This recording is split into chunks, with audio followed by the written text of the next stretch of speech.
Welcome back, everybody. Today I'm going to teach you how to work on a file together in Microsoft Teams. This is incredibly useful for collaboration, especially when multiple team members need to edit the same document simultaneously without sending endless email attachments back and forth. Let's dive right in. First things first, open your Microsoft Teams application and log into your account.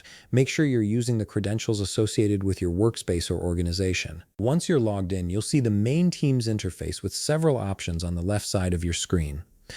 On that left sidebar, click on Chat, and then look for the option labeled Teams and Channels. This section is where all your collaborative workspaces live, and it's essential for accessing shared files and resources. Clicking on Teams and Channels will display all the different teams you're part of, along with their respective channels. Now find the specific team and channel that contains the file you want to work on collaboratively.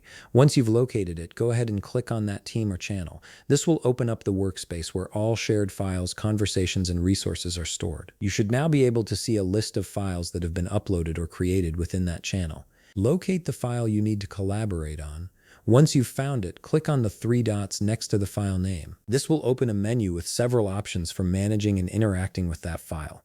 From this menu, click on Open In and then select Teams from the drop-down options. This step is crucial because it allows the file to be opened in a collaborative environment where multiple people can work on it at the same time. Now, all team members can edit the file and work together seamlessly. You'll notice that changes made by one person appear in real time for everyone else who has the file open.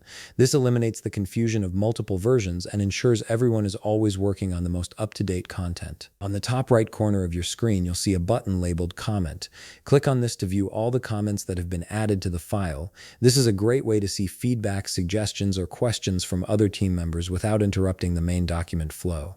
Next to that, you'll find an option called Catch Up. Click on this to see all the recent activity on the file. This includes edits, comments, and any other changes that have been made, giving you a quick overview of what's been happening while you were away. If you want to take collaboration a step further, click on Share at the top of the screen, then select Co-Edit in Teams. This will open a meeting specifically for that file, allowing team members to discuss changes and work together in real time while on a call. It's perfect for more intensive collaborative sessions where live communication is needed. And that's it. You've now set up a fully collaborative environment in Microsoft Teams where multiple people can edit, comment, and work together on the same file efficiently. If you found this video helpful, please leave a like, subscribe, and see you in the next video.